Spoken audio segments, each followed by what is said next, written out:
at welcome back sa panibago na naman nating episode.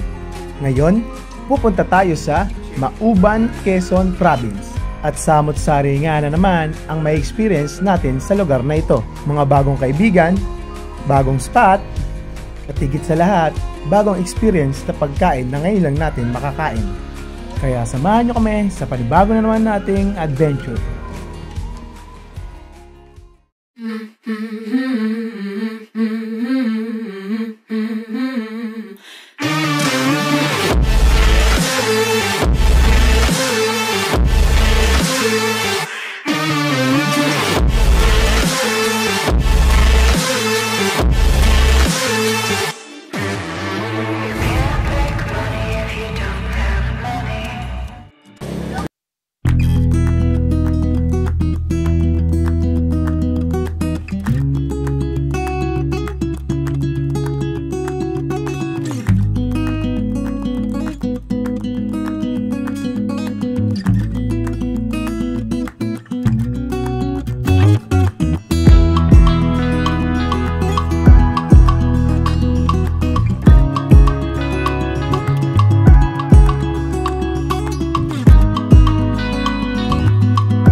Wala niya tarik. Sobrang tarik. Hindi mo tayo tumuloy. Tarik ko. Yun lang. Paunahin mo sila daw. Para may belo ka. Yung mga motor, paano kaya yung mga motor? No? Hindi kaya na motor. Yung tarik nila, yun o. Makakit na sila o. Lumalaban yung coaching ano. Ano ba yung Corolla? Pingiregan. Lumalaban no? La primera chamba. Akit tayo dyan, man. Kaya nga nung Corolla eh, tayo pa kaya nakabago. Bago hiram. Bago hiram. Ayan, basic yan. Guys, primera lang pag ganito ako yata. Kasi pag sinugunda nyo, sinugunda na kayo na. Bangin yung gilid, men. Bangin yung gilid, ha. May tumatawid. Black Bull. Yun, medyo patag yung daan dito. Medyo patag na mataas. Medyo patag na mataas.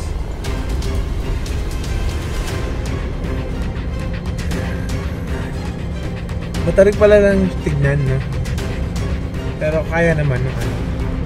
Naka 4 wheels kasi tayo eh. Pero yung mga motor, ramdam ng mga naka-motor yan. Yeah. Sinagapang na yung taas.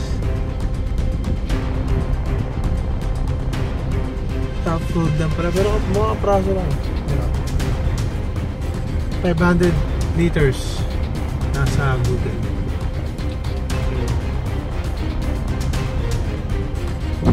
Time check 1:52 AM.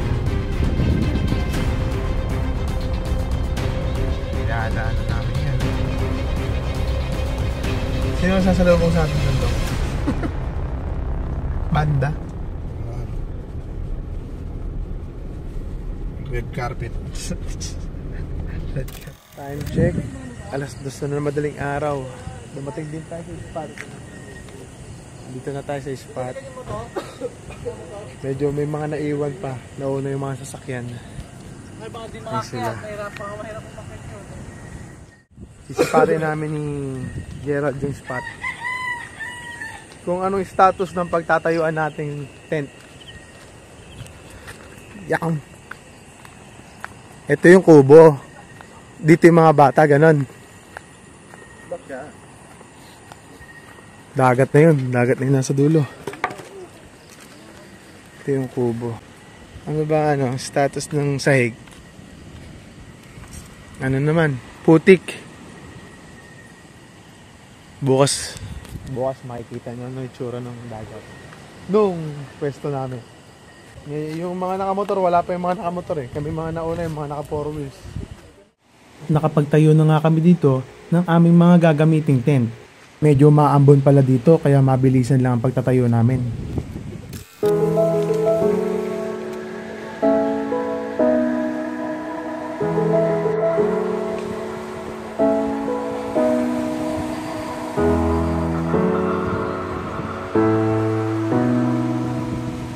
Good morning.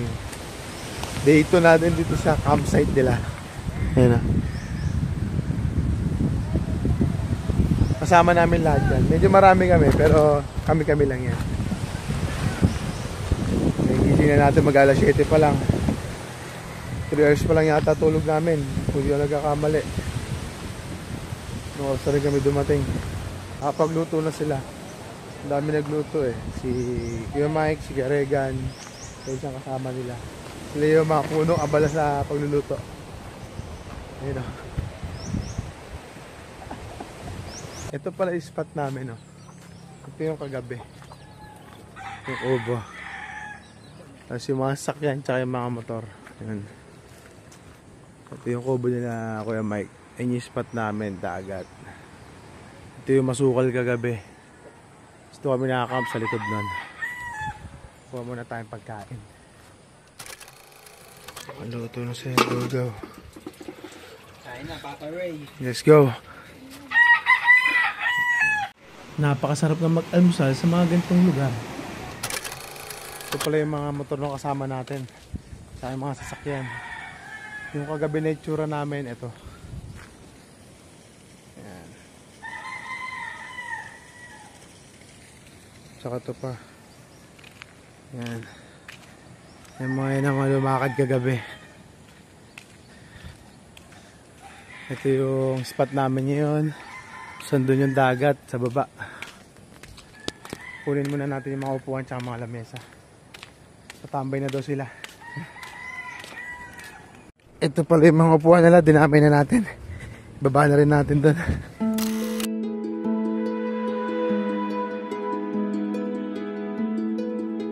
Pasamahan natin sa trip to. Daw ano yan? Kasi sa ilog ba tayo? Ano yan? Kasi. Fishing. Kasi. Po. Sa ilog ba tayo dyan? Opo, sa ilog.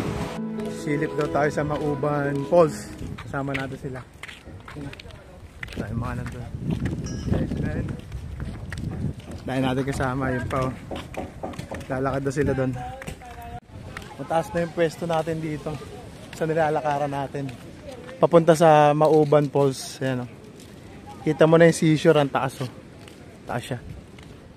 Ano naman natin yan eh. Chupapi Pops pala. Isa sa mga kaibigan natin vlogger. Nice, man.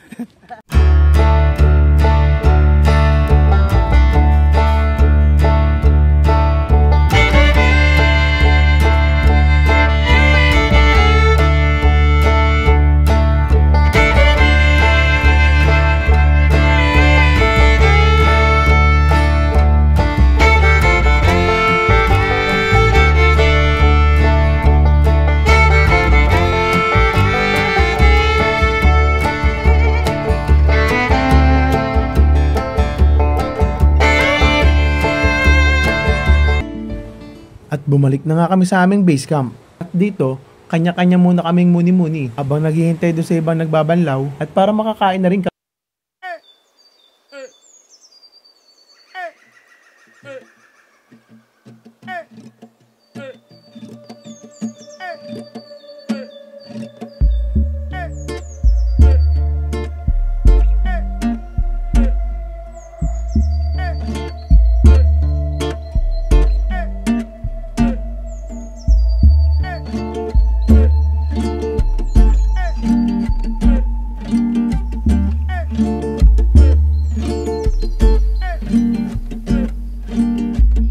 Habang pababa nga kami dito, hindi namin alam na ito pala yung dinaanan namin kagabi. Pwede rin ATV.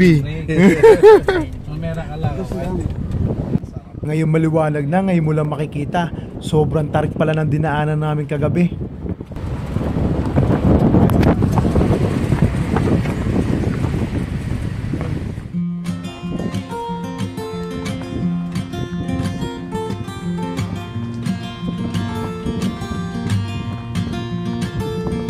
I hope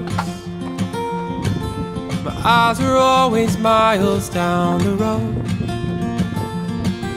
We must be moving faster than we know, and we know. Goodbye. I've always had a problem with goodbyes. I wipe away the pain before it dries. Before it's dry.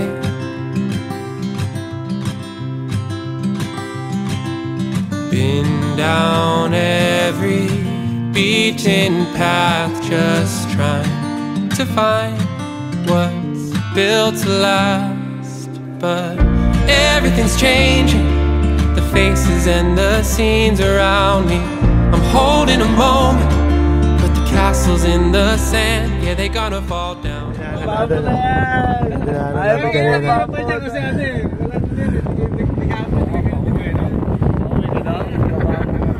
Taas no!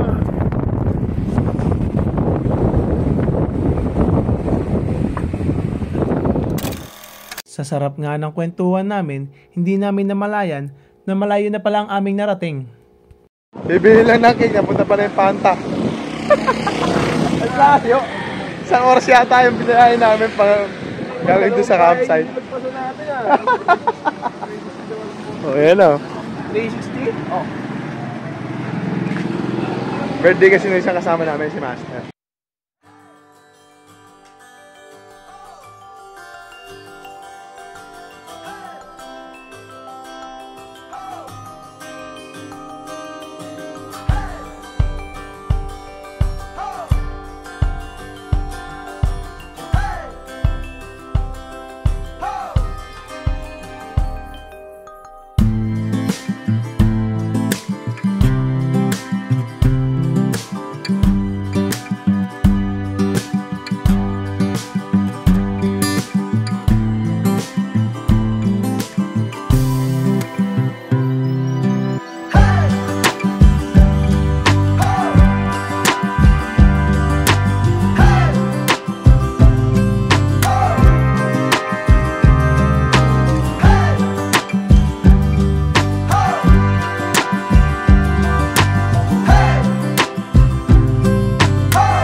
Ito na.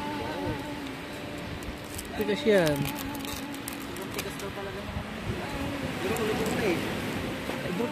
Masarap ang bite. Bubulaba ang bibig. Bubulaba ang bibig. Tete man, pakiram na natin 5 minutes ha. Dapat pakiram baka. Oh. Good morning, day 3, inulan kami. Last ng ulan, no? Basa yung mga tent namin. Buti na lang lahat hindi pinasok ng tubig. Nagawa nila ng paraan. Pero sa atin wala naman problema dahil waterproof to. Almost na tayo. Time check, alas 6 ng umaga. Ayan sila. Yan yung baby namin kasama. Lakas oh. Si Aki. Si Aki, the camper baby. O, diba? Lakas oh. At dito, niyaya nga ulit kami ni Tatay Pancho. May ipapakita daw siya sa amin na hidden falls dito sa Balagbag. At yung ibang kasama nga namin nagmotor. At yung iba naman naglakad. Hello.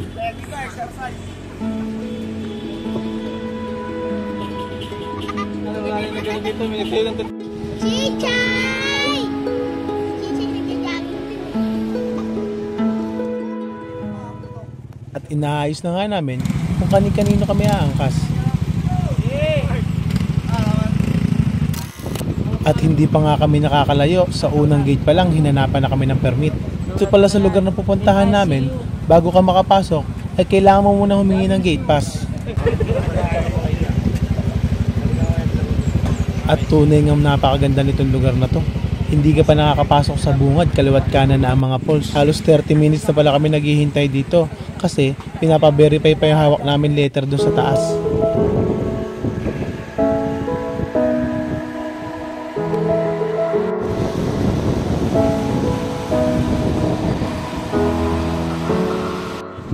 At ito na nga ang kinababahala namin. Decline ng hawak namin. Better luck next time. Hindi tayo na-approve. Nasabi ko, reverse tayo eh. Meron kami permit kaso hindi kilala kung sino yung authorized na nagpirma. Siguro pagbalik natin, balik tayo. Wala, Gar. Negative. Next time, bawi. Pero lahat na nangyayari sa ating buhay ay mayroon dahilan. Hindi natin alam. Baka iniiwas lang tayo sa kapahamakan. Pero gayon pa man, napaka-solid itong lakad namin. Panibagong memories at panibagong mga kaibigan. Eyes are always miles down the road. We must be moving faster than we know.